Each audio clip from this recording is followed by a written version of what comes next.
الله تعالی جل جلاله حضرت موسی کلیم الله علیه السلام ته وفرمایل ای موسی ما شپږ شیان په شپږو ځایونو کې ایښي دي خو خلک یې په غلط ځایونو کې لټوي چې دوی به یې هیڅکله پیدا نه کړي او نه به یې ترلاسه کړي. عمر کمیږي فکر مړوند دی گناہ زیاتېږي بس ژوند روان دی. نحمده ونصلي على رسوله الكريم أما بعد فأعوذ بالله من الشيطان الرجيم بسم الله الرحمن الرحيم. الله تعالی جل جلاله حضرت موسی کلیم الله علیه السلام ته وفرمایل ای موسی ما شپږ شیان په شپږو ځایونو کې ایښي دي خو خلک یې په غلط ځایونو کې لټوي چې دوی به یې هیڅکله پیدا نه کړي او نه به یې ترلاسه کړي.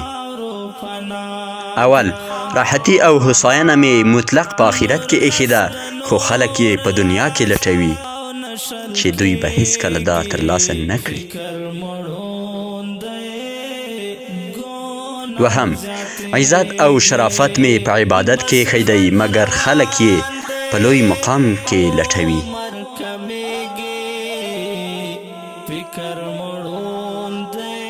دریم بنیازي په قناعت کې ایښې ده مګر خلک یې په مال او شتمنۍ کې لټوي.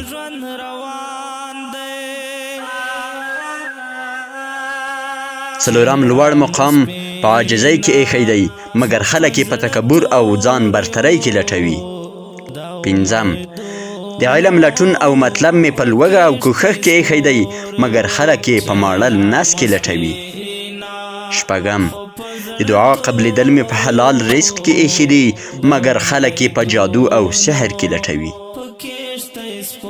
چې دوی به هیڅکله دا شیان چې په کومو ځایونو کې ما ایښي دي او تر څو چې دوی په دې شپږو غلطو ځایونو کې لټوي ترلاسه به یې نه کړي.